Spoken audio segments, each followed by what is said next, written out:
Starting transmission.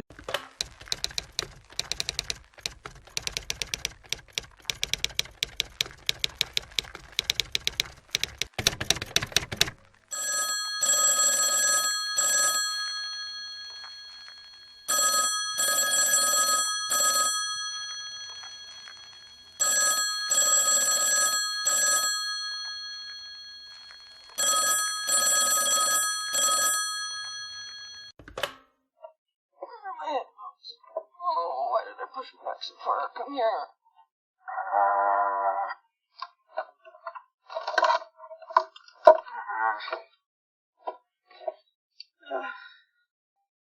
Oh shit.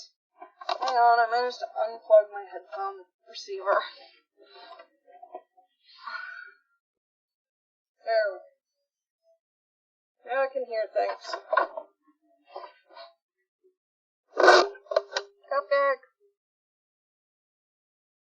I can't hear you still, but I have audio. Why are you going to the wrong thing? Hang on, it's Google's issue. What the absolute fuck? Really? There we go. No, I'm showing sound. There we go. No, it wasn't you. Google defaulted to a thing that's not even fucking plugged in. Woo! I can turn off my fucking cell phone flashlight now. Hi, Cupcake. I am a dark god, born of your hatred. You must be a very powerful god, then. Woo! Okay, turn off that. Okay. You're set encrypted. What happened? There we go. I don't need this headband anymore.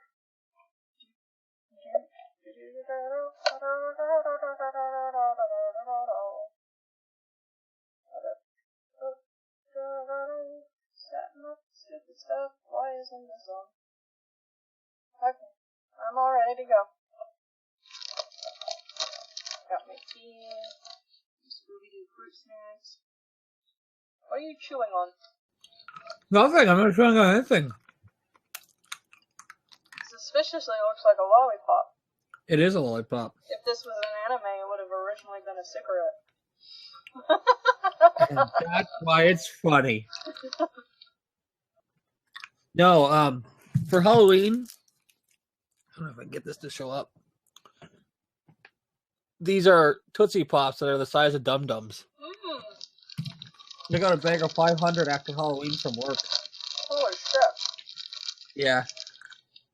It was normally, the bag was normally $20. I got it for $5 because no one wanted to buy it. Like, literally, our grocery person's like, I need to get rid of this. You have any interest in candy? I'm like, how much is that bag? She's like, $4.50. I'm like, how much did it retail before Halloween? She's like, $21. I'm like, sold. And I was like, what the hell are you going to do with 500 lollipops? I'm like, eat them? Yeah. Not all in one sitting, of course. No, I've been slowly working on them.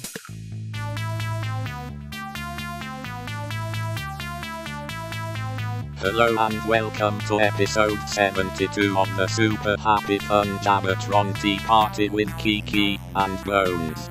This is the Jabberbot wishing you a Merry Solstice and a Happy New Year. Okay, what do you want to talk about?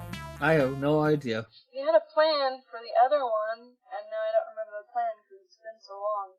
You finished anime. What was the anime you finished? I have no idea. I don't even remember at this point. This is why you should take notes, people. By you, I mean me. Yeah, no shit, I'm a little busy. Yeah. Let's see, what did I clock in this week? This ought to be good for a laugh. Lots of numbers. Ah, yes, 45 hours. Not as bad as I thought it would be, but still fairly decent. Have you said you got like 41 something? Nice. Well, somebody went on paternity leave. Unpaid, of course, but... Mm-hmm. Because America. America. manager. What? The manager on maternity leave? Paternity leave. Oh, paternity leave. I didn't know there was a thing you could get in this country. No, it depends on the work, and technically it's just leave because he's not being paid for it, because you don't legally have to pay for paternity leave. But this isn't his first child, but it's hers, and it was a very difficult birth. They tried to induce. That baby did not want to come out. The baby's fine and healthy. Well, that's good. She needs some recovery, and, she's getting maternity and disability right now, so. I would hope so, Jesus. And he's only going to be gone for like a month, just to, make sure. Mm-hmm. I don't know what to talk about, other than, Donald Trump is still scary. But I think Donald Trump's existence is scary in general. Because even when you're laughing at him, you're kind of afraid, because he has so much money. Ooh. It's said that he would have more money if he never went into business, because he's actually quite a failure. Okay. But, with his inheritance, what he would have inherited from his father, which he did still, he has spent so much of it on failing businesses that he would have had more had he never gone into business. Jeez. But he makes enough that he's still bloody fucking rich, because he inherited so much too, so. Well, huzzah. So Trump can just be a consistent failure, because I think he's on his 4th bankruptcy. Sounds right. Yeah. 4th may not be right, but yeah, he's fucking ridiculous. He is the American ideal. He can technically do no wrong. Like, I'm so happy that he's losing money spending it on this bullshit, presidential campaign, but at the same time, he's still, he's not going to be poor. Unless somebody robs him blind, which is hard to do these days, he'll never be poor. So he'll always be fine. And that's annoying. Not that I wish ill on people, but I wish ill on some people because I'm human. You human being. Regardless of what my husband and other people keep saying that I am somehow a robot. You are obviously a robot. I have those emotion things. The antidepressants make me realize that I have emotion things. Emotions. You're only human after all. Oh, nothing beats the doctor telling me that I'm not grieving enough and that my mother grieves too much. No, I feel like you're grieving just fine. Apparently, I'm not grieving enough. Like, my timetable is completely fucked up. Well, yeah, but humans, while being consistent, are also not. Like, it depends on the situation and how you personally deal with grief, and I feel like even though you're having some low moments, which are perfectly understandable, you're doing alright. You're an older man. Even though the timeline was cut down completely shorter, you were technically kind of waiting for it. Like in May, they told me, they're like, he is dying. There is no escape. Death is coming. Yeah. It wasn't, I mean, the time frame shrinking down was out of the blue, but it's not like you got hit by a car or something. You were sort of, it's the same way I was with my father's death. I've been preparing for him to die since I was like fucking 10. So, yeah. Like, I was more concerned about, my mother moving things. I feel like my emotions were, acceptable. The rage was not really my fault because I have terrible genetic associates who can burn in fucking hell, which is a place I don't believe in, but they do, so I hope they do. Like, emotions aren't consistent. There's a medium, but it's a bit flippant of him to say you and your mother aren't grieving properly. It's not like you're trying to kill yourselves or anything. No, but see, that's the problem. Every time my mother thinks about my father, she cries, and that's unacceptable. That means she's grieving too much. I don't cry at all. That means I'm not grieving enough. I didn't cry about my father's death until I think today, actually. I cried just a little bit, and it wasn't so much about his death, it was more about my association with him. I had a little bit of a tear up, because usually I think about him when I'm doing something that reminds me of him, and that's usually dealing with pain, and I feel sad that that's the association I have, because I learned how to deal with pain from him. So that's when his memory mostly comes up. In a sad light, that is. So that's really the only reason I got a little sad, and the antidepressants make me have, actual emotions now. And not just, I have the emotion, but it's not actually going to happen because of... You're chemically imbalanced. Yeah. Like, I wasn't a sociopath, I was just, not right. But, yeah, no, grieving is... it's weird. Yeah, I feel like your doctor was very flippant. Like, I don't know them personally, but, like, it wasn't that long ago. It's not like your mother's not going about her life. She's just also still sad. She was married to him for 30 years. I mean, shit. It was important. I mean, fuck. I thought I was doing okay. They feel like I'm not like the way it felt like to me, and I know it's not the way it actually is, but the way we were talked to about it was basically I'm not hurting enough and she's hurting too much. Based on our conversations, I can certainly tell you you're hurting enough, if not a little too much. I'm not a... How do I put this? I'm trying to decide the language. I'm not a... I express my distress over his death, but I also logically understand that the distress will do me nothing, as there's nothing that can be done to undo the events. Yeah. It's forever set in stone. It's not like I can go back in the past and stop it from happening. You've come to a kind of mental plateau about it, where you're thinking both rationally while still occasionally having some emotions, which are perfectly fine. I feel like, because life's got to go on.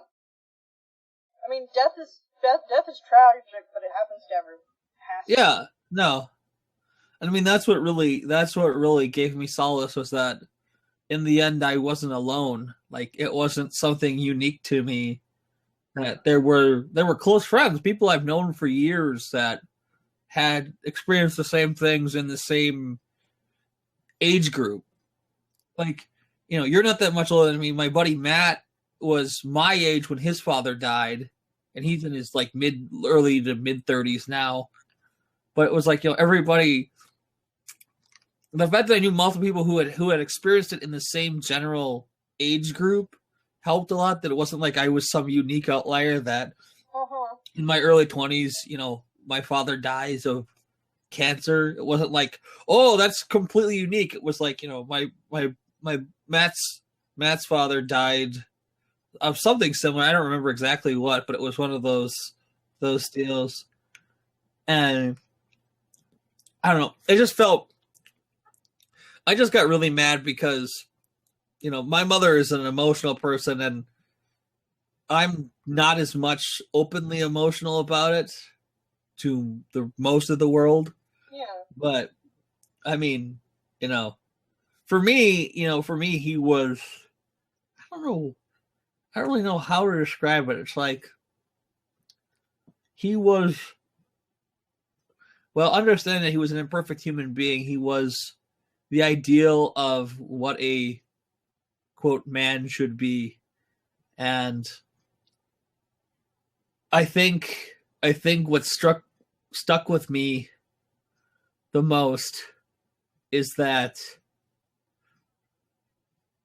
the fact that I see myself as a failure no matter what I do, no matter what I try. All I feel like is a failure. And some of my father's last words were that he was proud of me and that he would never stop being proud of me. And that everyone who watched him die said that was all he could say, was how proud he was of me. And that really stuck with me more than anything else. And it's honestly one of the things that keeps me going. Take a deep breath, bud. It's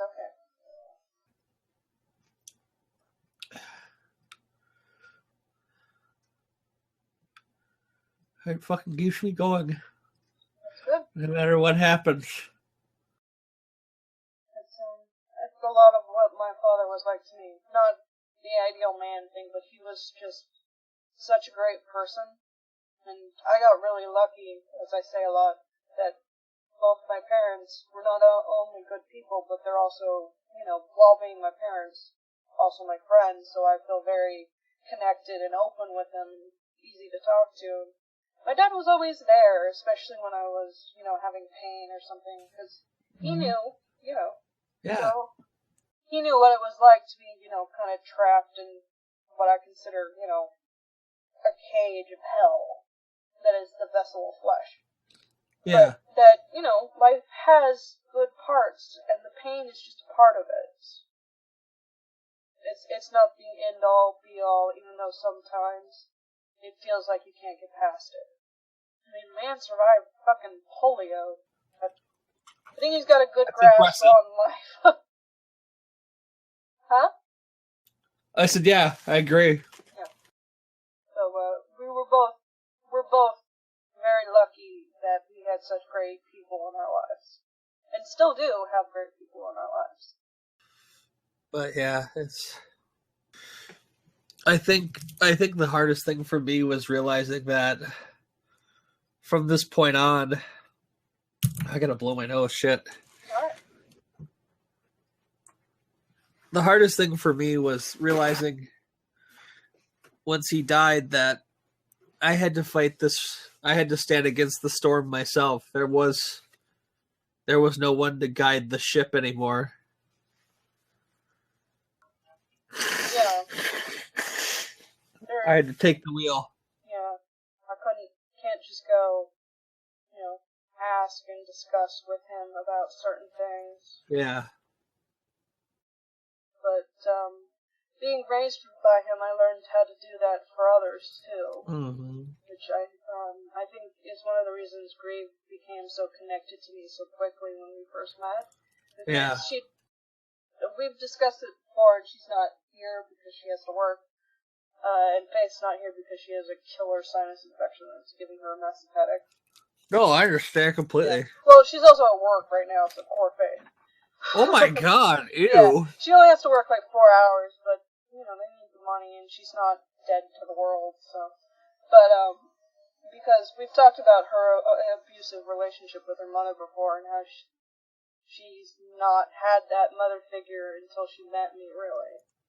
Which is kind of the backbone of our relationship. Not the only part. I mean, we love each other and whatnot. Yeah. So, again, we were both very lucky to have such wonderful people and still continuing to have such wonderful people in our lives. This is the super emotional section of the podcast.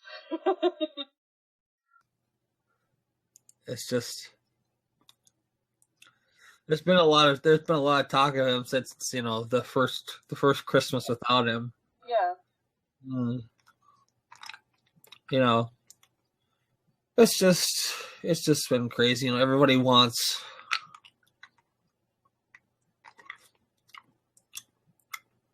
people are saying, people want to see what they want to see, and they're not getting it out of me, and that upsets them because I'm not showing the right signals, and it's like, well, fuck you. Yeah, well, I'm not here to make you feel better. Yeah, people are wonderful, but they're also terrible, and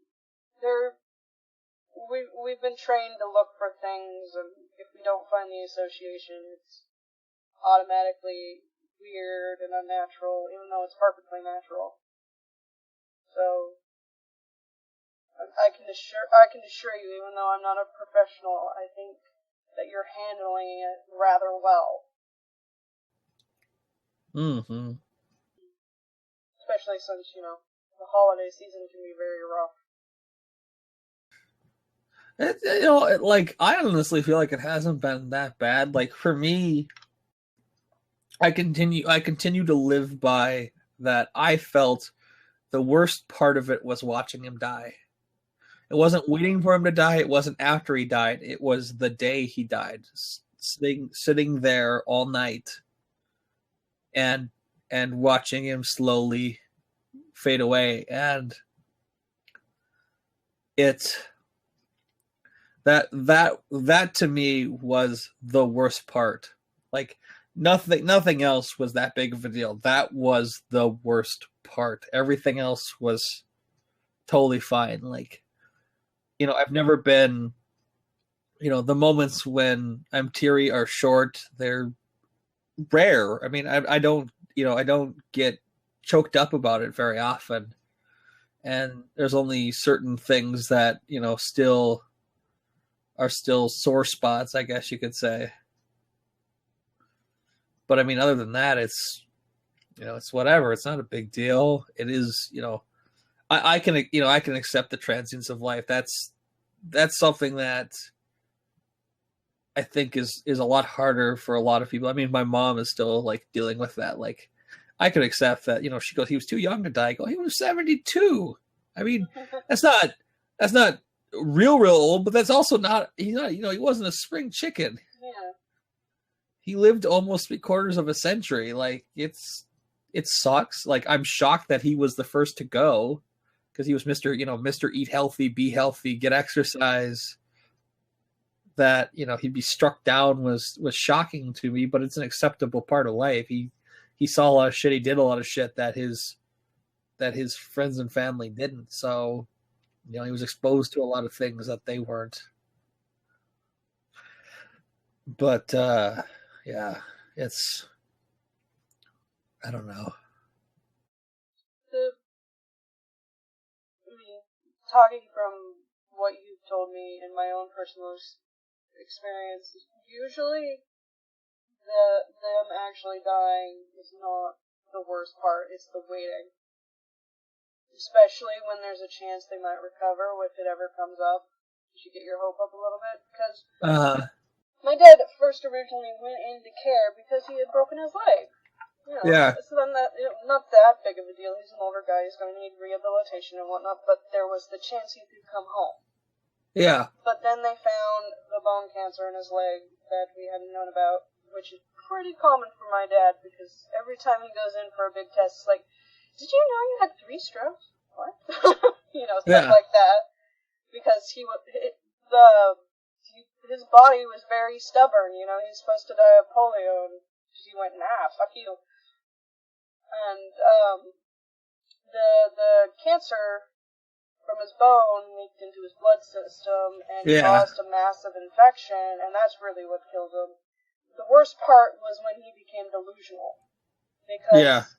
Because he's a Vietnam vet, whether or not the government chooses to recognize that, because they don't. So, at one point he was trying to talk to me. He was somehow in the war while being in my mom's hometown. Yeah. Trying to defend the family and trying to tell me what to do. That was terrible. Because the fear in his eyes, that was frightening. But, it's better now because he's not there anymore. No, I mean, that's the other thing that I could accept was that they're free. The way he died was horrifying. It was something that I would never wish on my worst enemy. Not the cancer itself. I mean, the cancer was bad. Yeah. Like, the cancer was horrifying. But his death was, like, straight up out of some fucking torture, like, handbook. I had originally thought they were saying he had fluid in his lungs. No, he had fluid around his lungs. The pleurocies were filling with pleuritic fluid. So basically his lungs were slowly being crushed by fluid buildup. I kept going, well, why don't you just drain it? They go, well, if we drain it, it'll just fill back up and he'll die anyway. So we're just going to let him die. And it was like, That was really my Zen moment where I like told my mom, I walked out in the thing and I said, if I ever get this, if it ever comes down to this, I'm letting you know I'm putting a fucking bullet in my head. Like, when it comes to this point where it's like I'm going to slowly die, I'm putting a bullet in my head. I refuse to go out like this. It's too horrifying. I'd rather it be quick than slow and painful. Yeah, that's pretty much my sentiment too, because I don't want to deal with that, and I don't want to make others deal with that, because I know what it's like to have to deal with that, because going back to the terrible siblings part, obviously not talking about my brother, because he's a wonderful human being, I'm talking about the sisters who can burn in hell. I feel like, and probably true, it was dragged out longer than it needed to be, because they kept trying to fight us on stuff. Mm-hmm. Even though they didn't really have any legal recourse, because, my mother exists, and they're married. Yeah. They would try to, they've always done this, but it was more difficult this time because my mom couldn't be there, because she had a massive heart attack. Yeah. So I'm trying to play the dad-mom figurehead against these people who have never really seen me as anything other than a tool. And that was, again, difficult. That was a very difficult couple of months. Which is why I popped a couple blood vessels in my eyes a few times, just from rage, because I knew I couldn't, if I sunk to their level, it would just make everything worse. So I had to be stoic and whatnot, which I usually find easy to do, but they know how to press my buttons, so.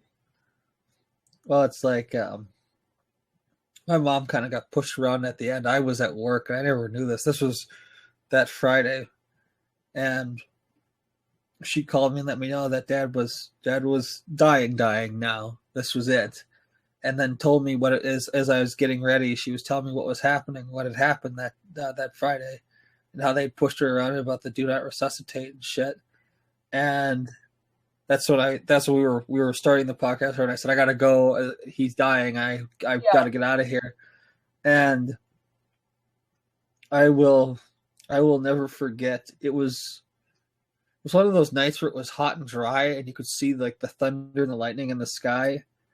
And I don't think those doctors and nurses were ready for the shit I was gonna pull, because every time I'd been in the hospital, I'd always been transitory and in the background and quiet, and because my father had always been conscious and able to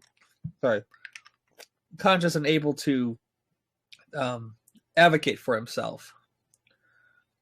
My mother is pretty strong-willed, but she's not bullheaded like I am, and she's not as forceful as I can be.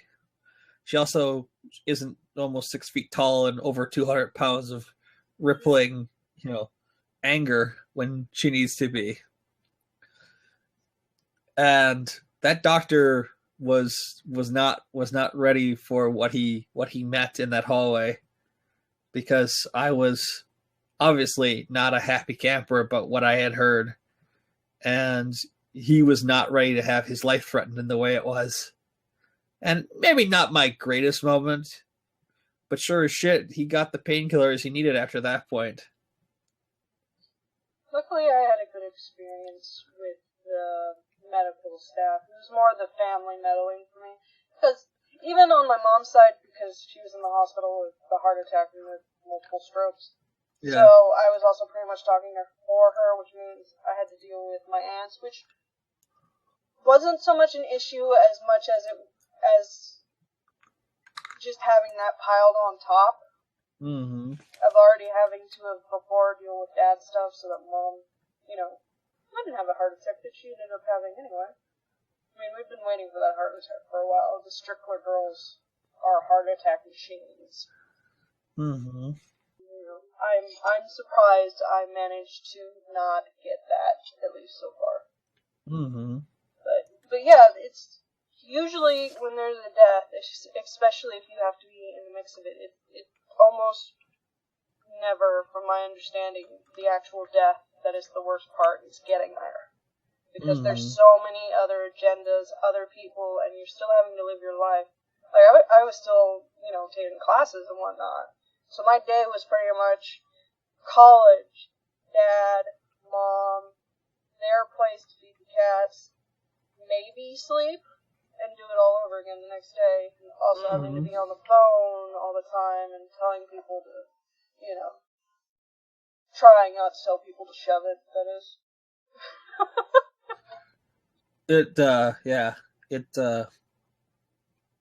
Many people in my life saw a part of me that doesn't appear in public eyes very often, and beds were shat.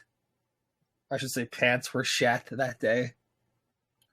The people close to me were used to that, like my husband and Grieve and her then boyfriend, because I'd done stuff like that for them before. It was more the sudden shock that I would, dare to stand up to my older sisters or anything like that. It's like, I'm not a child anymore. Come on. But yeah, you learn a lot about people, and sadly some things you already knew that just became more concrete when there's a tragic event. It doesn't mean they're like that all the time. It just shows you when the chips are down what might happen. Mm-hmm. And often it brings the worst out. Pardon. What the hell was that? I don't know. Oh, the spray sound? Yeah. That's my air freshener. Oh. Okay. Never mind. No worries. Oh yeah, my order from Funimation finally came. Oh, the one that got fucked up? Yeah. Yep. It finally showed up after like 2 weeks. Yeah, explain what happened? Okay, so let's see. All right, so this wasn't the Black Friday sale on Funimation's website was not very good. Like last year, I made a killing. There was a bunch of really cool stuff that was super, super dirt cheap. This year it was I remember last year. Like this year was pretty mediocre, but I found a couple things that I'd been looking for, and one or two things that were just super cheap. And I was like, cool, awesome. So I made the order Cyber Monday, which was like the 30th or 31st of November, which was fine, whatever. So Tuesday, they send me, and I'm so busy with work that I'm not really like actively checking my emails. But Tuesday, I get an email from Funimation. I think it's Funimation, at least their store, saying the order's been canceled. And I'm like, okay. So I go check my credit card. No, the money hasn't been refunded. I'm like, okay, so you canceled my order but kept my money. So I send customer service an email and I say, here's my order number, blah, blah, blah. What the hell? Is my order canceled? And if so, if it's really canceled, then can I get my money back since, obviously it's canceled? Uh-huh. And I get an email back on Wednesday of last week, or I guess 2 weeks ago now, since last week is now over, and saying, well, it's not really canceled. It's in limbo because possibly some of the things that you purchased are out of stock. Now, when I bought them, they weren't out of stock, but they're saying, oh, well, they might be out of stock. So, okay. I'm like, fine. I will wait. I do not care as long as you're going to fill my order. I don't hear anything. I'm like, okay. Friday, I get an email. I get the automated email saying your order has been fulfilled and is being shipped. I'm like, cool. Or I'm sorry, I think it was Thursday. I didn't see it till Friday. I'm like, okay, cool. That's awesome. They give me a tracking number for this courier service I've never heard of. So I check the number on their website to see just, is it active? Where is it? What's going on? Tracking number doesn't work. Send another email. So I have a tracking number for your courier service that you contract that says this number isn't active. What's going on? Oh, well, we're about 90% sure they picked it up, but we don't know where it is and what's going on. And they're not responding to emails. Oh. I'm like, okay. So now I don't know. They're like, well, if it did get picked up and it goes missing in the mail, that's not our problem. That's their problem. So you have to take it up with them. So if you don't see it like in 2 weeks, you have to call them and see what's going on. And I'm just like, oh shit, this is going to get worse before it gets better. I'm like, fine, whatever. I don't care. I'll just wait and see what happens. And I think it was like Sunday. It was either Saturday night or Sunday. I got an email from the United States Postal Service stating they had taken possession of my box, my package, and they were going to carry it the rest of the way. So it had made it, for whatever reason, it had made it from Texas to Chicago, Illinois, and then the Postal Service took possession of it, and they said they were going to bring it the rest of the way. So the U.S. Postal Service was the hero in this story. Yeah. So they and I've had good luck with the Postal Service, and sure as shit, I get regular updates. It says Monday morning. It says leaving Illinois, on its way. I don't hear anything again until Wednesday night of this last week when it states that it's made it to St. Paul, Minnesota, to the major USPS sorting center in town. And then it goes quiet again, and then Friday morning I get an email. I guess yesterday morning I get an email. I think it was yesterday morning. It was Thursday morning. I get an email stating not only did it make it to town, but it's at my town's post office. And so if it's at my local post office, that means it's gonna make it. It's gonna be on the next truck or the next delivery. I'm like, okay, cool.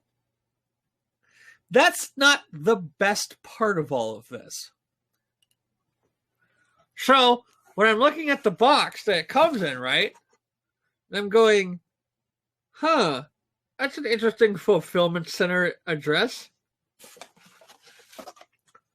Funimation store. Blah, blah, blah, blah, blah, blah. Neenah, Wisconsin. Then why did it... The courier, so when I started digging into this, the courier takes it to one of 8 major sorting centers in the country, right? Yeah. They are technically closer to Chicago, Illinois than they are to St. Paul, Minnesota.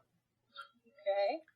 So they took it to Chicago to be picked up by the Postal Service and brought to me.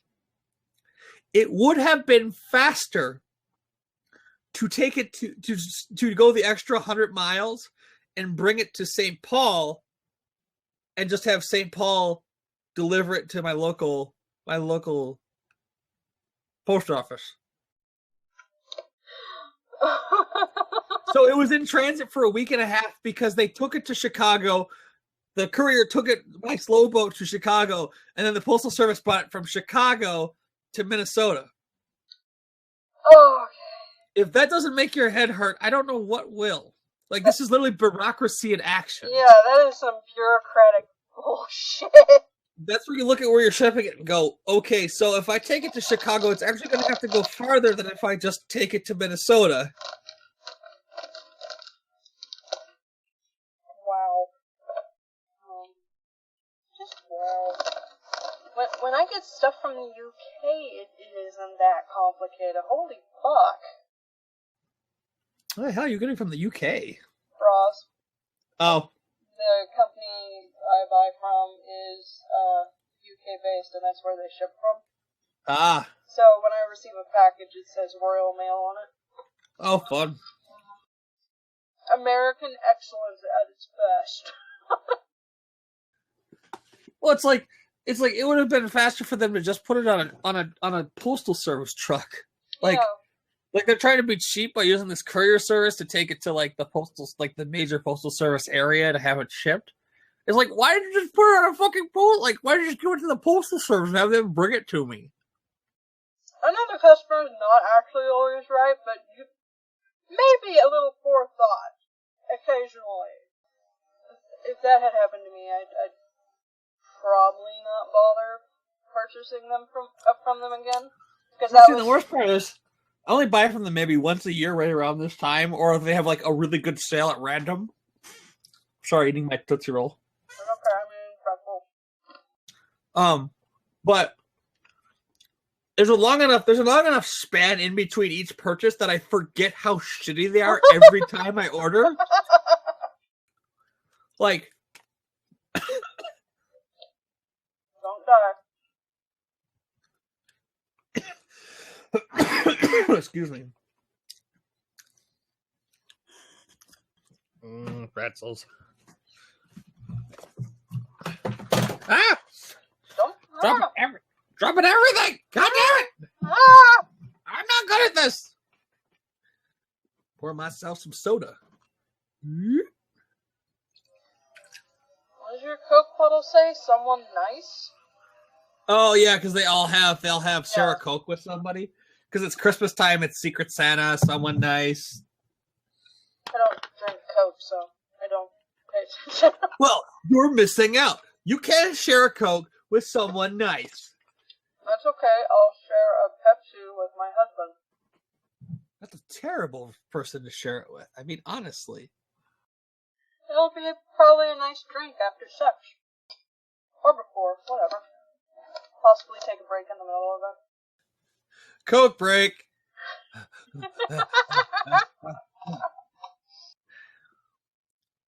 I think it's kind of numb. Well, sometimes somebody has to pee. Usually him. Sorry, should I stop talking about my sexual? Oh no, you're not bothering me at all. Believe me. I spent an hour and a half talking to Rain in a drunken stupor last night, describing all of my gastrointestinal problems. Aww. I don't think I'm pooping enough.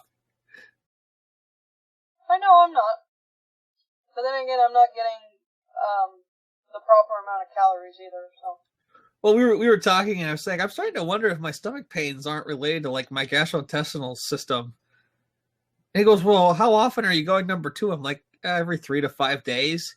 That's it's like not holy. Often enough. He goes, "Holy shit!" He goes, "That's probably why your stomach hurts." I'm going, I'm starting to think that like next weekend when I've got some time off, I'm gonna take some stuff for that and see if that doesn't help.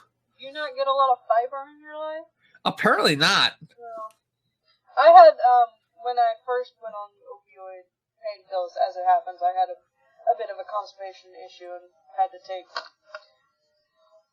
the Walmart brand fiber powder, and they only at the time, you could only find it in fucking orange and not just the non-flavored one, and it was disgusting, so I would have to make, like, a fucking fruit shake to tolerate it.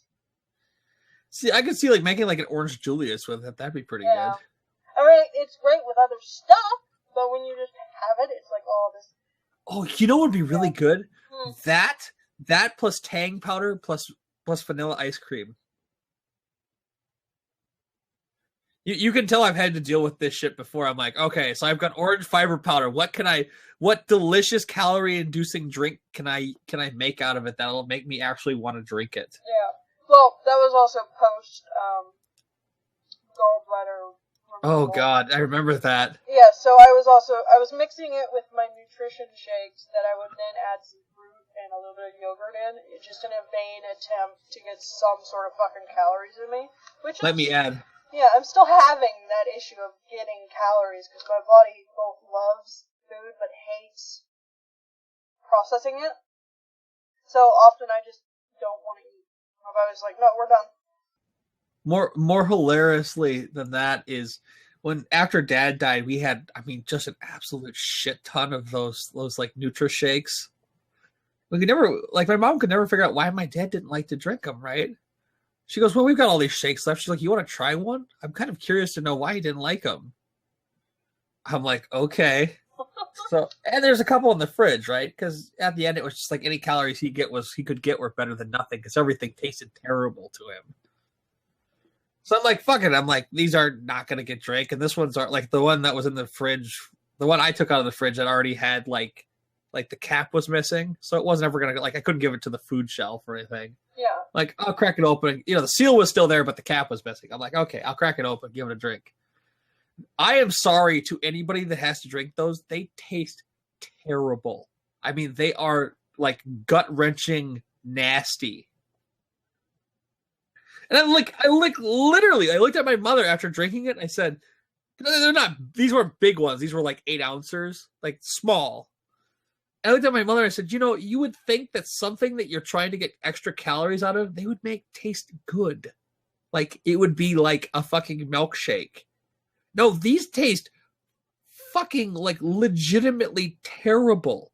They do not taste good. Yeah. And I'm like, this is for people who are not getting calories. So why not make it taste good? Like if you're not getting calories, then it doesn't matter how much sugar or preservatives or whatever you add to it. It just doesn't matter. Make it taste good. What the hell?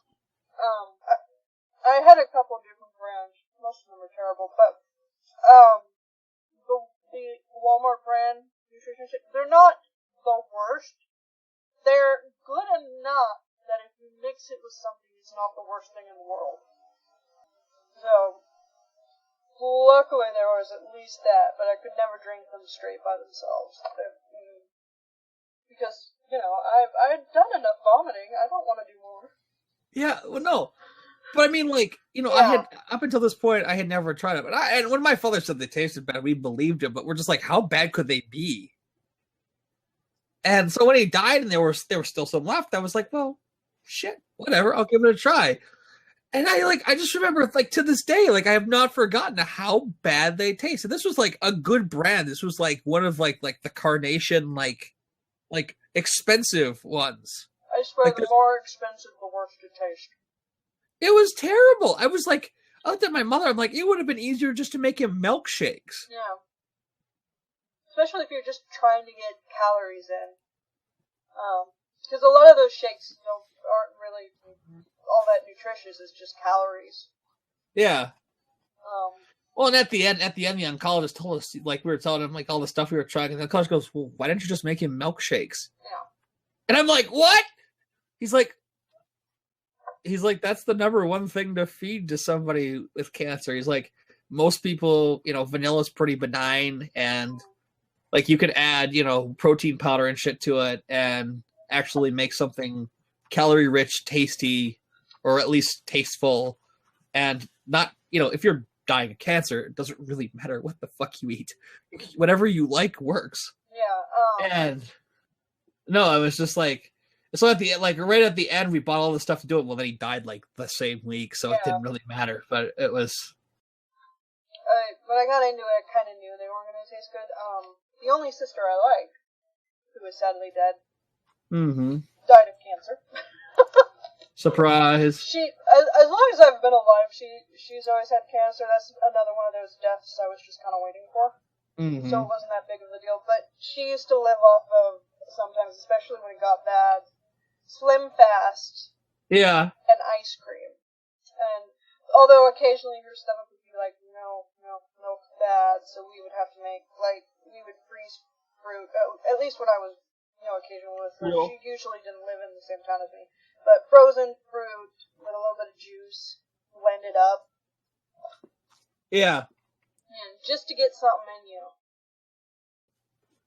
Well, I knew, I always think back to when, I remember thinking the end was near at the beginning of July. Like, I think it was it July? July 4th? We were at my aunt's house, and he had stated something to me about how even water tasted bad. And I was like, oh, that cannot be good. Because, like, water has no flavor. Like, he told us that like the water tasted terrible, like it made him want to vomit. And I'm like, what? Water doesn't have any flavor. That's actually how I ended up in the emergency room the first time, because my body wouldn't even keep down water. And it was, I can understand that, because I had been vomiting so much. Everything tasted like vomit. Everything smelled like vomit. My tongue was like coated in vomit. Yeah, and because I don't have any control of the little flap back there, it all came out my nose too, so everything burned and smelled of vomit. And I'm pretty sure my ability to smell has been somewhat deafened by it. Yeah.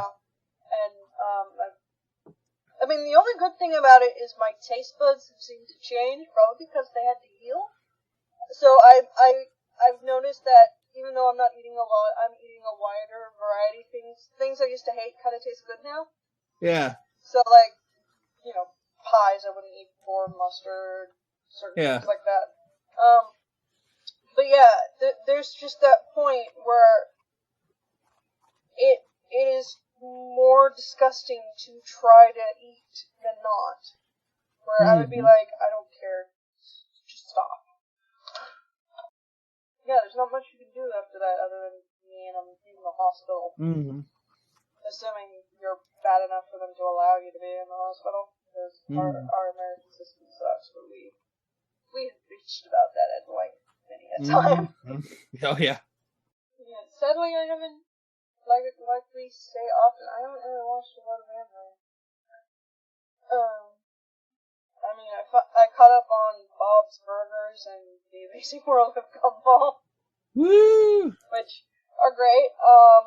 There was one of the big conventions. There was an open thing with like some of the Cartoon Network executives about some of their stuff, and one of the things that came up was, will they keep renewing Steven Universe? And there's always a lot of ifs and buts about their series, because they'll get them going, and then it's what happens with a lot of big networks. Like they'll get the show going, and then once the show like has enough forward momentum that it'll basically go on, you know, as long as they want it to go on.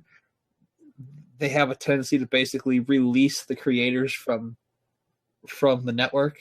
Yeah. It's the same thing that happened with My Little Pony. Basically, all the original writing staff, little by little, got released from their contracts because they wanted to turn it into something to market toys with. Post that, I'm seeing a bit of a shift, at least in certain popular shows, where while they may not have exactly the same, what am I looking for? Job title, the creator is still attached to the show as like an overhead figure. Because a lot more shows these days are actually plot driven, as compared to when we were younger, when a lot of shows technically had an overarching plot, but most of the time the random episode vaguely only had anything to do with it. That's not so much these days. Because of the way you can consume media, you know, one, you don't need a lot of random episodes, because they can just watch it again and again, but also you want to give that story to give them a reason to keep coming back, because they can watch random crap on the internet. If you want to hook them, you gotta hook them. Well, I've actually been really impressed with some of the stuff that they've been coming out with. Like some of these new series have been just amazing. It's kind of another golden age, really, right now. American children animation, at least, is stepping up. And I've seen some, I can't remember the name of any of them, because my brain doesn't work like that, but I've seen, like, some, because I follow a lot of artists who work in the animation industry, and they've been talking about, like, new shows and whatnot, and how excited they are for them. And so I'm looking forward to the next few years, assuming those plans can go forward, because sometimes they just die. And then all this leftover creative stuff. It's like, I made a bunch of character model plot charts and shit, but the show never got made. Crazy. Not that I would know anything about starting things and not finishing them.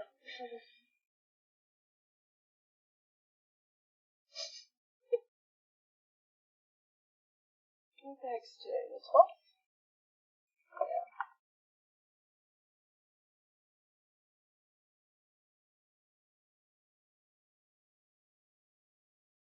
How had you been watching it? You were really excited when it finished, and it turned out better than you thought. I don't know. Let me go through my thing here. I had it up because I couldn't remember. The thing Grieve likes too, and you were mad that there's not more of it.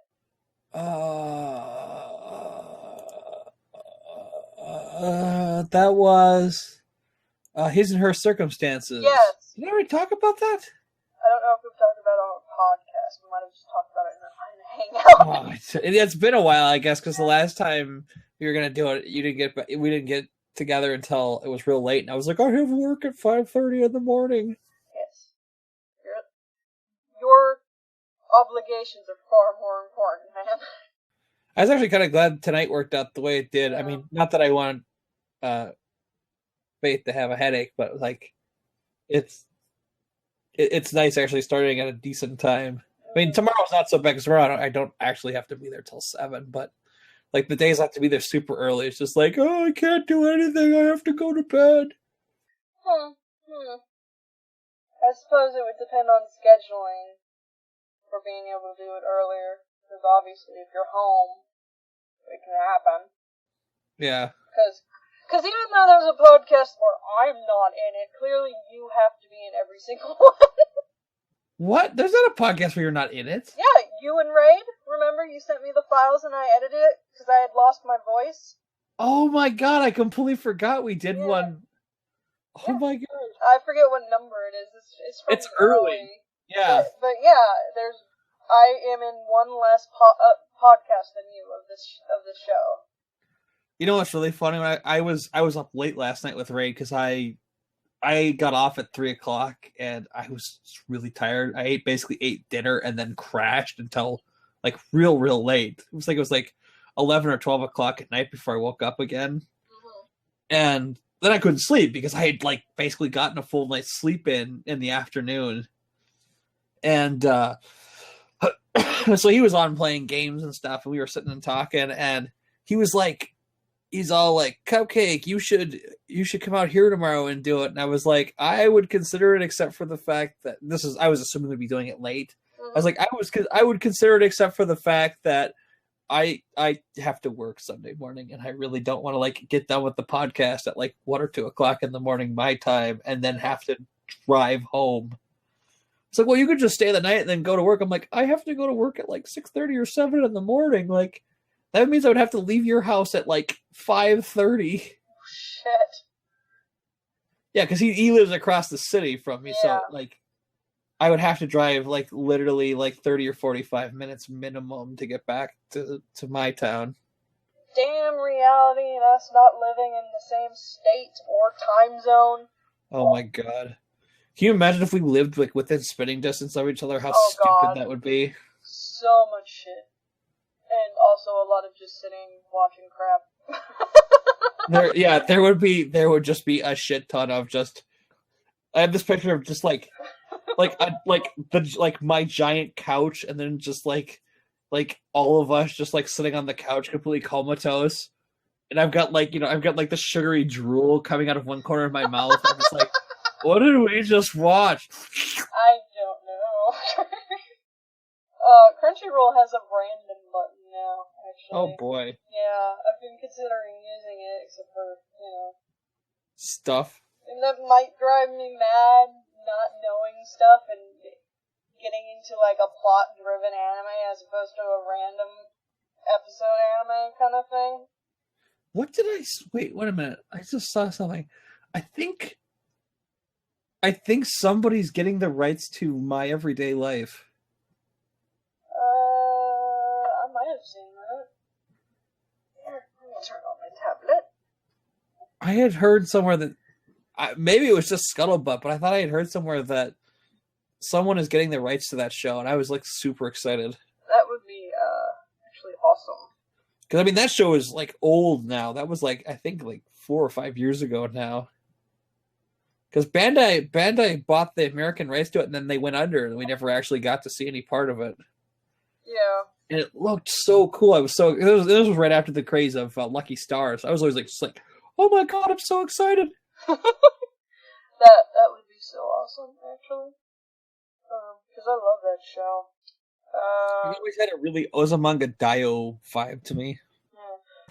It may not have. I might just be dreaming it. No, it has a very similar style, but in its own way. Like, it's of the same sort of genre, while not being the same show kind of thing. I really prefer it over Osamanga Daioh, because, especially now that I'm older, like, I still find parts funny, but other parts kind of just, Let's see. No. God damn it. Stop being a butt, Tubba. It's about a short video. It's about Star Wars. No, it doesn't look like it. The last new news update on Anime News Network is Australia. You got an Australian release. It looks like only subbed, but still got an Australian release. Well, I can watch it subbed on Crunchyroll, so. Is it on Crunchyroll? I didn't think it was on Crunchyroll now. I think it's on Crunchyroll. Oh yeah, it is on Crunchyroll. I remember for a while it was out of. I remember them talking about like a year and a half ago that it had like the license had run out on it and that it was going to go off. But it looks like they must have relicensed it. Does anybody have the license right now? Crunchyroll simulcast expired. Yeah, it doesn't have an American licensor right now. They must have relicensed it, because I remember them being like, it's not going to be licensed anymore, and I was like, oh, that sucks. Yeah. Oh, you have to be a member? What the hell? Oh! But yeah, I've noticed a lot more of Crunchyroll stuff is getting put behind the membership thing. Mm-hmm. Like, especially if it's an older anime. Like, oddly, Cardcaptor Sakura, you can only watch the dub version if you're a member. Weird. Yeah. I keep hoping that'll pop up on the Right Stuff Christmas sale, but it hasn't happened yet. I don't think it's going to, but it'd be really cool if it did. I would definitely buy it if it popped up on the Christmas sale. I gotta redo my membership. I need to not forget to do that, because I've been, now that, since we bought these cheap but not sucky tablets, I've been enjoying the manga stuff in bed lately. Mm-hmm. I was talking to you about something I was reading. Oh my god, what is it called? Oh, my brain. That I was excited because... Indeed, your brain. There was a rumor or a publication saying that there'll be an anime of it next year. What is it called? I'm loading things, genres, horror. That's it. Asian demi-human. Yeah. Okay. Now I feel less dumb or sort of dumb because I had to look it up, even though I've been reading it. That's one anime I'm looking forward to next year. I honestly can't think of anything else that I'm looking forward to next year because I don't know what's coming out. Is anything coming out that I would care about? What's up? I'm trying to think of other things that are coming out next year, anime-wise, that I would care about, but I don't, other than this one thing that I happened to see about this manga I was reading, I can't think of anything else that's coming out next year. Well, I usually just, like, casually keep my eyes open for stuff. I mean, I've gotten to the point now where I'm just not watching subtitled anime. Well, you don't have a lot of time anymore, and you're always watching stuff when you're tired now. So, yeah. You know, having to pay attention to subtitles. Well, that's the sad thing. Like when I have time off, I'm so fucking exhausted. Like, I feel terrible. Like, I want to get shit done on my days off. I just lay here when I don't have work. And my mom gets, like, super pissed. She's like, you need to get out and do stuff. You need to clean the house and blah, blah, blah. I'm just like, I'm so tired. It's like, I work hard, too. I'm like, you don't understand. You don't have to work 12-hour days. But she does. I'm just being facetious. Well, apparently she's really good at her job. With the award and whatnot. Oh, yeah. Yeah, I just haven't had well, it's not that I lack focus, it's just that I'm focusing so much on other things. I don't want to put something I've not watched before on, because I feel like I'll miss out. Like, I usually need something playing, but I put on something I've, see 1,000 times, because I'm just looking for the noise. Yeah.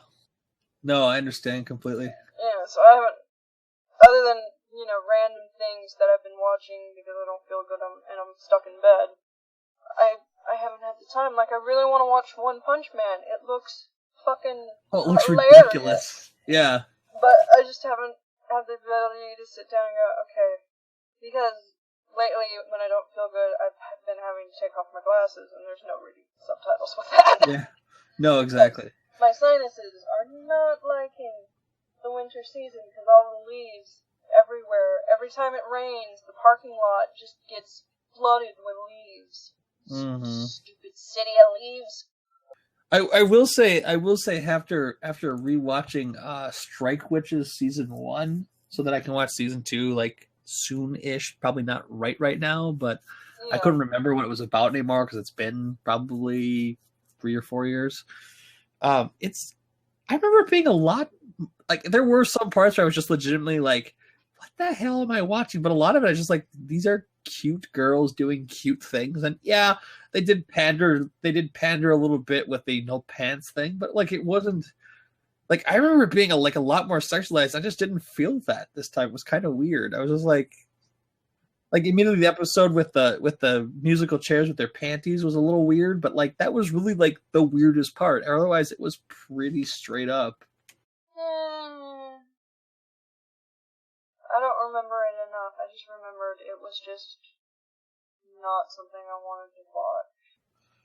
I'm still trying to decide what the hell's going on with Funimation with their new collector's editions of all these really old series that they own.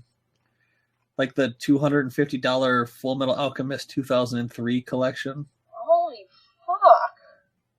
I'm not joking, and I'm not actually like I started looking at these collector's editions and going like, I don't actually know if it's worth it, because some of the stuff that they offer with them now is just kind of sad.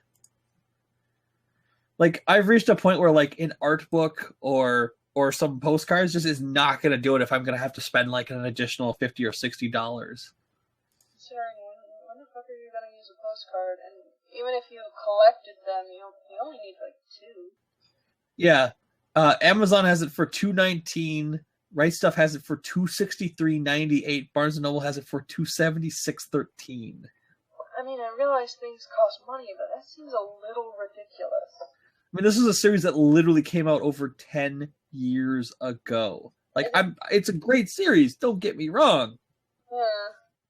Is it just because they're the only people who have our distribution rights to it, so they'll pay for it? Well, I think they look at it like it was a time before Blu-ray was a thing. Yeah. Because we're talking like this came out like when I was graduating from high school. Like, I particularly remember watching it on Toonami and what. Oh, I cut away and cut back, and there was no one in the chair. And I'm just like, what the hell? Oh no, I was moving something out of the way of my foot. Sorry. But, like, I remember watching it on, I don't know if it was Toonami or Adult Swim or what, but, like, I remember being, like, really into it. And I actually own it. It's on I've got, the I don't have the cool first set, but I have the nice, like, secondary sets in the foil boxes and shit. And I actually just finished collecting Brotherhood, too, which is nice. That was one of the things I got from the Funimation sale. I still have not watched that. We watched the first half of the series, and then I never actually... There was a period like 2 years ago where I bought a whole bunch of the first volumes of stuff and then just never bought the second volume. Like, I bought... All right, so the 3 that come to mind is I bought Steins Gate, Mirai Nikki, and Eureka 7 AO. And I never bought the second parts. And then recently... There was, like, over the summer, I want to say, or maybe it was September. I can't remember. It was recently. Funimation had a sale where they had part 2 of Steins Gate for, like, $20. And so I bought that. And then Eureka 7 AO was on sale on Cyber Monday, so now I have all of Eureka 7.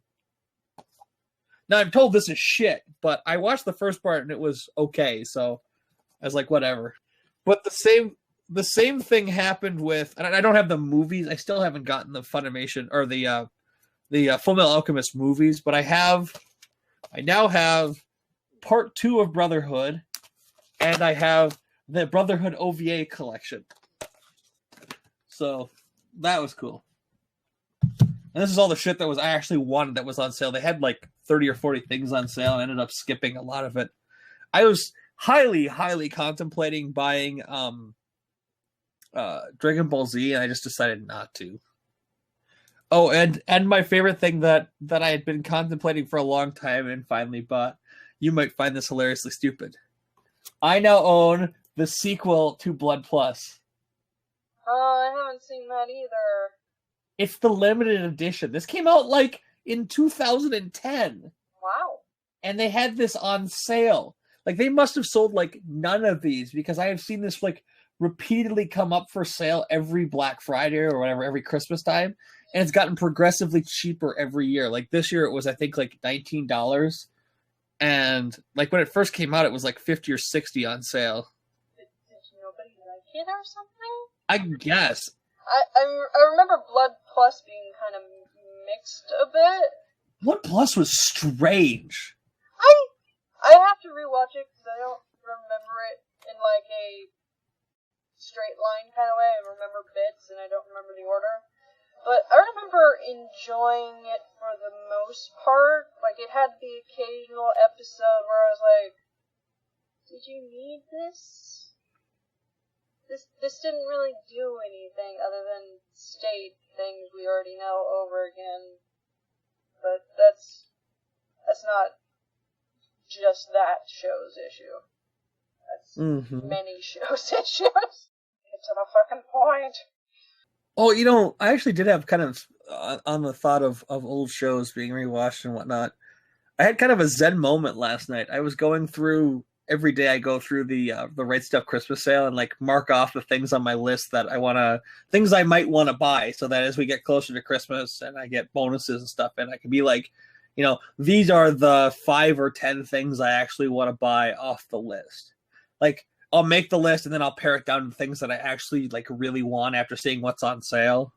And then I think I usually do it again after Christmas when I get like all my present money and shit. And so I was going through and I was actually like looking at stuff and I'm going, I should go grab it. This was hilarious. Because I was going through old titles. Like, some of the stuff they put up is stuff that, like, you know, hasn't been licensed in probably years at this point. Now, legitimately, this is kind of stupid. But I'm like sitting there like, God, I feel like I've seen this somewhere before. God, did I watch this on Crunchyroll or something? And I'm talking to Ray while I'm going through the list last night because I can't sleep. So I'm just like, I'm going to go through the list. And, you know, I hadn't looked at it in a couple days because, as usual, I'm working long shifts because it's Christmas time. And I'm like, looking at the list, I'm like, there's a couple of these things that I feel like I've seen before. I get up to go to the bathroom. This was one of the ones that was on the list. I don't even remember this show, World of Naru. I don't think I've ever heard of it. Not only do I own it, I own the original edition, like in the paper box, like the box set box, like in the thing that like slides out. The one they have for sale is the reprint from ADV from like, I don't even know how far in the future. Like I'm pretty sure because it's in my catalog for my database that I've watched it. I don't even remember this. Like, I have reached the point that I am rebuying things that I have already watched and added to my collection and forgotten about. We should watch that. Well, at some point, I'm sure. Yeah. Sorry. All right, there we go. So, Izuka, a 14-year-old boy who meets a somewhat weird but cute and charming girl, so pretty stereotypical, named Naru Nanasi, who claims she is an alien. But it's a romantic comedy. Surprise! That sounds adorable. It's actually always really surprising to me when I find things that people are just like, what the hell is that? I'm like, it's an anime. They're like, yeah, but where did you get it from? Like, completely out of left field shit. That's my favorite thing to collect. Like, stuff that just got completely missed. I honestly don't think I've ever heard of that show before. Well, it was like, what I've really enjoyed is like when I watched, like, we had one with Raid where he watched a show with me, like, I want to say like in August or September, because it was after Dad died. Yeah. And he liked it. He loved it. It's the one, Defrag, the one about the gaming club. Oh, yeah. Yeah, he liked it a lot, right? And I was talking to him about it like last week or the week before when I was visiting him out there, and he's like, "You're what now?" And I like showed him the cover, and I'm like, "You loved this show. You were going crazy for it." He goes, "I have never seen this show." And the last night we were talking about it again, and I was trying to like describe it to him because I'm like, I swear to God, you were here. We marathoned the entire thing. I slept through half of it, so I had to like rewatch it over the month of October, like little by little, so that I could remember what the hell I'd watched. And he's like, "Oh yeah, I kind of remember the show." Then the more we talked about it, he's like, "Oh God, I remember this show now." He's like, "What the hell?" Human memory is funky. So stupid. Yeah, a little bit. Not anime related, but I'm scrolling through my RSS feeds and it came up and reminded me. I haven't finished it yet because I'm watching it with the hubby, so we both have to be in the mood to watch something. Which I'm so tired lately. But Jessica Jones, the Marvel show. Oh yeah, you were talking about that, yeah. It is awesome. And not just because David Tennant is in it, because I'm a giant whore for David Tennant, but the characters, because I don't read a lot of Marvel, so I didn't really know the character or any of the other characters, so I had to kind of look them up. They're much better in their TV show versions. Are they? Yeah, they're so well played, and it's real in a like, ooh, we're so gritty kind of way, because it's talking about real issues that afflict a lot of people, especially women. And David Tennant just plays such a wonderfully sadistic, but realistically so villain. Like the perfect example of an abuser who thinks they're in love with someone. Yeah. And, when you give that person the ability to control people's minds, well... It's all over the place. But I love it so far. And, I gushed about Daredevil before, but I'm so looking forward to all the next Netflix Marvel stuff, which is hilarious because I've always been a DC girl, but DC hasn't been putting out a lot of great stuff, so yeah. Still have DC's animated stuff. Their animated movies that come in under the radar are they're the best. They are the fucking best. But the live action stuff, I cannot figure out how they do such a good job with the animated films, but just completely screw the live action. It must be different sets of people in charge of certain sort of things. Like I know that like the live action shows are doing great. I've watched a little bit of them and they're not my kind of show, so I'm not watching them. I've heard good things about Supergirl. I've only seen little bits, and I might watch that because Supergirl always kind of gets the short end of the stick, which a lot of female heroes do. Like Wonder Woman, for some reason, it's very hard to make anything good with her unless it's animated, because people are idiots. But I feel, while it's a bit kind of in the area of a show I don't want to watch, that it's doing good enough, so I might give it a chance. That, and I love the actress, from what little I've seen of her playing the character, seems to be doing it very well. ignoring that there's like 50 million versions of Supergirl, so. Yes. Power Girl is actually my favorite Supergirl. I was gonna say, I think most people end up liking Power Girl the most. Not that she's had all the best stories, and she's had little representation animated-wise, but I've always liked her. I love not only the concept of her, but some of the good uses of her that's been done. But, oh wow, the Blu-ray collected works of Hayao Miyazaki are on sale today. Did you see the... too bad I don't have the money. Shit. Did you see the theatrical release thing of Only Yesterday? It's finally getting a dub. Wow. Yeah. So you might want to wait on the Ultimate Collection, because... yeah. Yeah. Let's see what's in it. While you're looking at that, I'm going to pee. Alright, so we have The Wind Rises, My Neighbor Totoro, Kiki's Delivery Service, Ponyo, Princess Mononoke, Spirited Away, Nazca the Valley of the Wind, Porco Rosso, Howl's Moving Castle, and Castle in the Sky. Oh, no, what do we got here?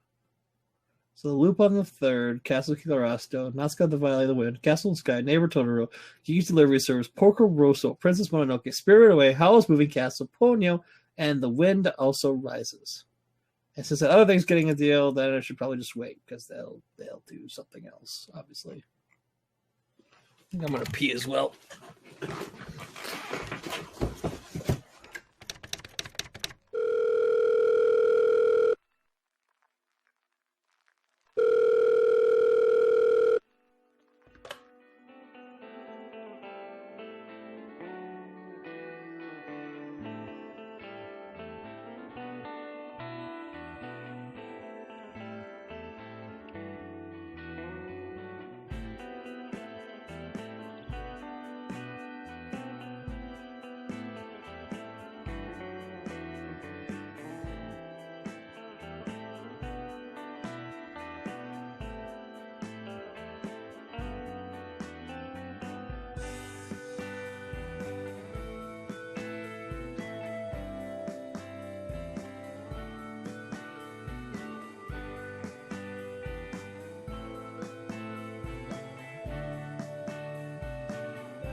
What the hell?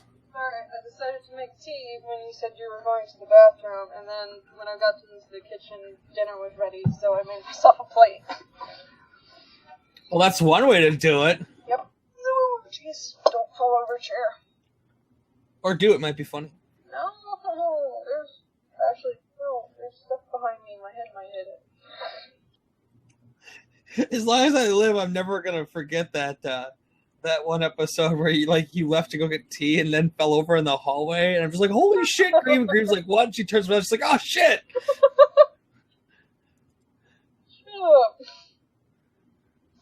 Because I totally fell in that same hallway, 2 days ago? Oh no. I know in my brain where things are, but when I'm walking and stuff, it's like it forgets, because I can see my ability to perceive distances and stuff is fine, but my physical ability to do so is not. So I take corners too sharply, or bump into stuff that I know is fucking there. And so when I come into the bedroom, I take it too sharply, and my left leg gives out, I end up crashing into the wall. Because I'm dumb. But it's okay, because I have owl salt and pepper shakers. Yay! Yay! Yay for knickknacks! Is that a bug? That is a bug in my mashed potatoes. That is gross. I honestly don't know what to make of this. What?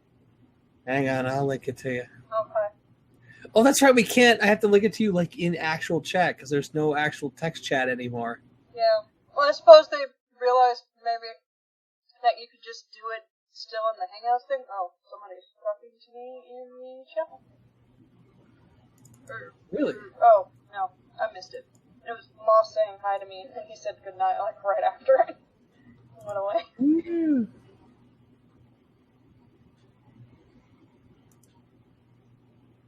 Oh, there it is. I was like, where the hell am I going? I got chicken on my tablet. No, not chicken. Chicken go in mouth, not on electronics. No. I got the message phone. That's the noise it makes when you send me a message. Okay, so I'm like a tsundere girl, apparently? Oh, or is yeah. it the tsundere girl calling me Baka? Yes. Yes, all the things. I've embraced my weeaboo-ness, and my phone is very reflective of that. So, wow. Those are some hot briefs. Wow. R2-D2s and 3C3. I know, I was just like, I mean... That ass. That ass. I mean, fuck out of that ass. I think most of us would. I suppose there's rare few who aren't ass people. Or into women, I guess. Or into the female form, I should say, because I don't know her gender. Well, I say her. But yeah, that's an interesting way to go about it. What? I mean, it's not the first time somebody's made a sexy version of something. This is, One way of doing it? Yeah, decently thought out. I like the 3CP, R2-D2 hoodie. Yeah, the hoodie's actually kind of cool. I'll have to remember to put this in the post later. So people understand what we're talking about. I'm going to talk with a full mouth. I like the picture of her face next to the ass with the Christmas decorations in the background. Woo! Happy holidays! Do do do do do do do do do do do. I don't even know. I'm done eating. Hopefully I'll eat more later. There's always tea, except for those times when there's not. Those are the dark times. Oh, pfft. Well, you're making me want a cup of tea. That means I have to get up. I don't really want to get up. Everyone deserves tea. Unless they're allergic to it. Maybe they shouldn't. Depending on the severity, I guess. But no, like, last week, at least when food stamps came in, so grocery shopping was to be had, and on the 2 shopping trips, they forgot to get Lipton standard black tea, so we were out of it for a while. Ignoring that I have, like, 10 other kinds of tea right now. Oh, I got Brayley on my teacup. Pants are like napkins, right? Are you just trolling Imager? A little bit. I'm not gonna make any excuses. You got a New Year's resolution? I don't do those. I don't either, but it's always something we could talk about. Nope, sorry. I'm going to try to do more next year, and I may or may not be able to. You'll hate yourself a little bit less when you realize your limitations, even though I keep trying to push past them. Because I'm human. I feel like my only resolution is to give you more shit about not doing anything. That sounds good. I mean, honestly, I felt like ragging on you about not getting new icons very often, but then I thought, nah, she's busy. I meant to make Christmassy ones, and then it didn't happen. No worries. I completely forgot to even put mine up. Like, the cold weather ones, yeah, we have, but... I figured since we both celebrate Well, we celebrate Christmas, or whatever you want to call it. We celebrate the holiday, not the religious background of it. Well, I kind of the original religious background of it. Happy solstice. pretty much. Lately, I've been able to do, like, one task that I planned a day, and it's bugging the hell out of me, but I gotta be happy about being able to do at least the one thing. Mm-hmm. You gotta remember, you can't do everything. Even if you want to. Because when you try to, you get stuck in bed for a week. You watched any Undertale stuff?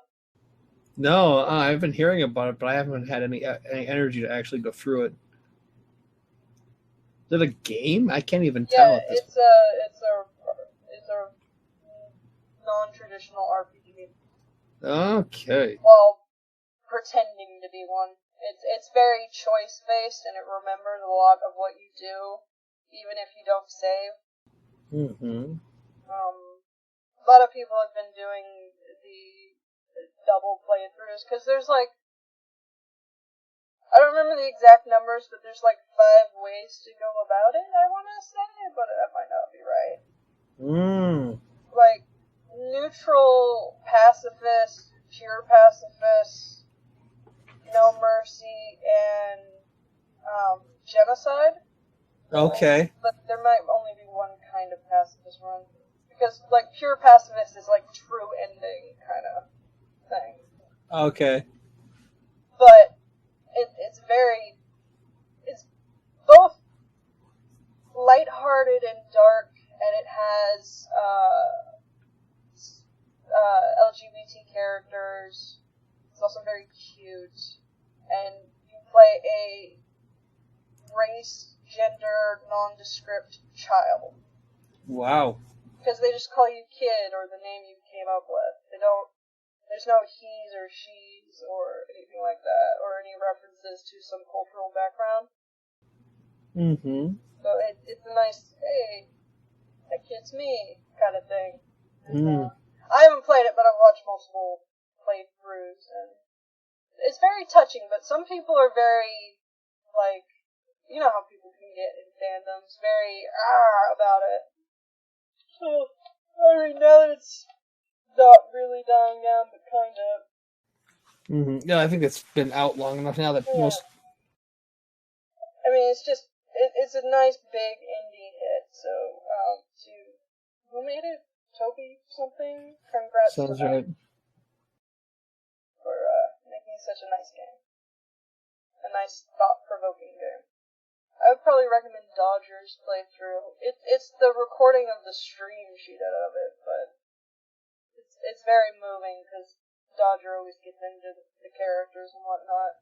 Mm-hmm. And she does the pacifist run, then the genocide run.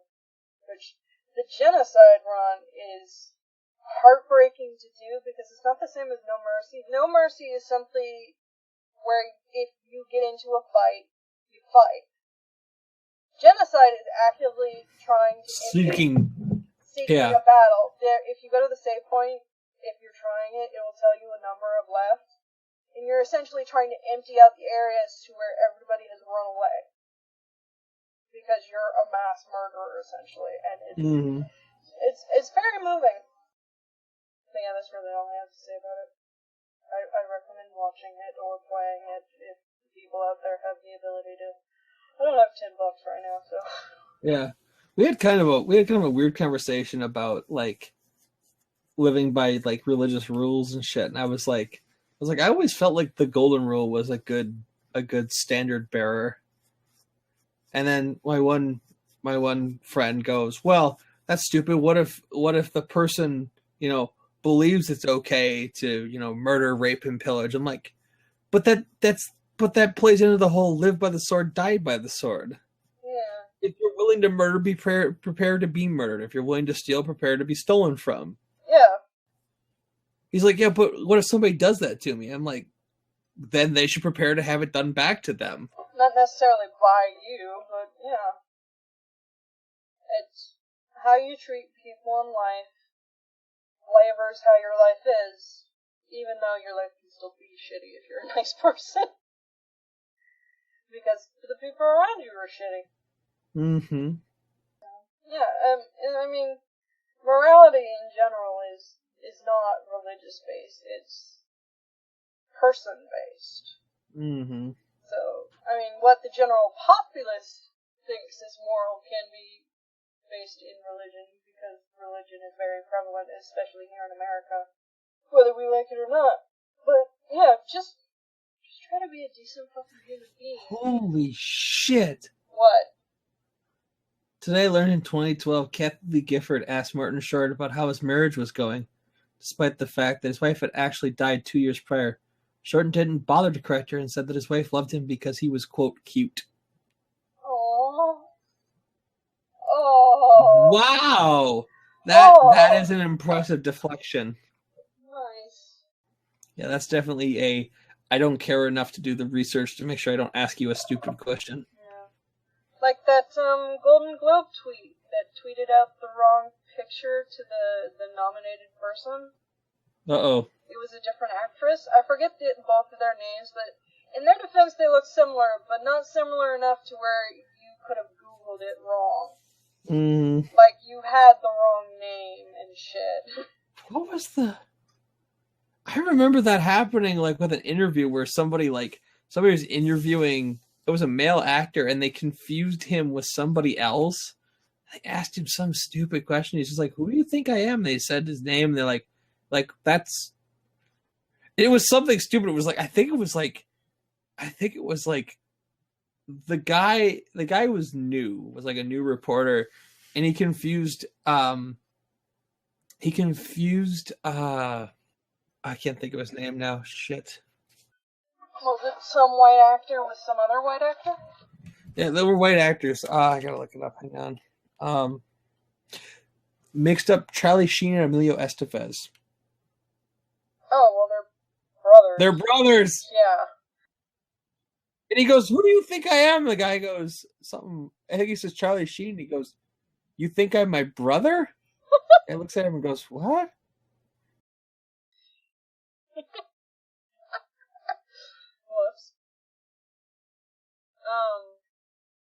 Yeah, I've seen a couple of, it was for some award shows, probably the Emmys or something, on the red carpet. The guy, I doubt you know any of these people's name, but on True Blood, the guy who played Sookie's brother, he's Australian, but a reporter asked him what it was like to speak in English in his role, as if Australians didn't speak English. That's hilarious. See, I would have fun with that. That's dumb, but that's okay. I think that was a mouth flub. I think she meant to say, like, an American accent. Because he plays a Southern boy. Yeah. In it, where he actually did really well, to where I didn't realize that wasn't his accent. Like Hugh Laurie in House. Yeah. Rainbow Six has evolved into the weirdest game ever. I've been watching playthroughs of the new one, and it looks like some demented version of Counter-Strike.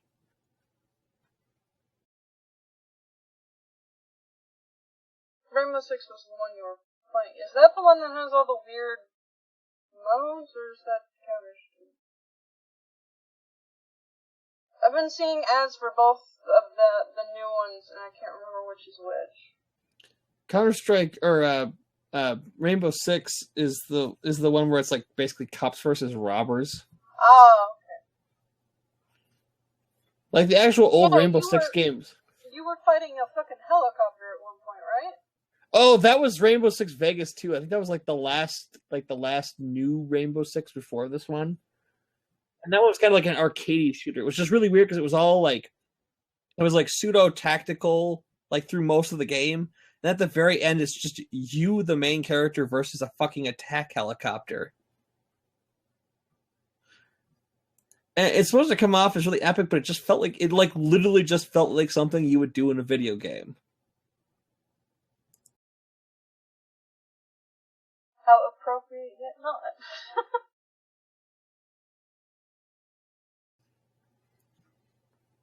Like, I know that probably sounds hilariously stupid, but I don't know how else to describe it. It was just like, it was so out of, like, I had forgotten that that's how the game ended, and it was just so out of left field, like, wait, what? What the fuck is this shit? Yeah, that feels like something that would be in a game. That feels like a game scenario. Lol. We talk about politics, but we already had a sad part of the podcast.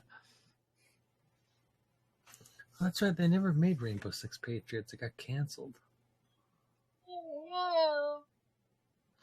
That was going to be the crazy game where, like, you never knew if somebody was a terrorist or not, and people were, like, being made to blow themselves up and shit. And then they made Siege, which is just basically, as far as I can tell, just Counter-Strike. I mean, Counter-Strike's always been kind of big. Yeah, but I miss, like, actual, like, tactics-based missions and shit. They used to be really big into shooters, but not really these days, because they're... Even if they have a single player, it's usually crappy, and it's all about the multiplayer. Not that I'm against multiplayer, but I also want to be able to just shoot stuff on my own time, and it not be shitty. Which is why I still have Left 4 Dead 2 installed. Sometimes I play with randos on the internet, but, you know, it's also nice just to shoot up some zombies. I think we might be done. Yeah, I can't think of anything else to talk about. Yeah. Hi, Kevin. Woo! Thanks for hanging out.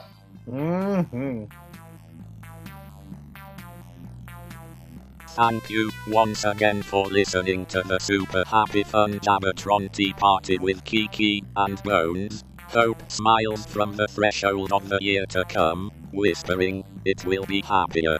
May our teacups be full of joy in the coming new year. Farewell 2015.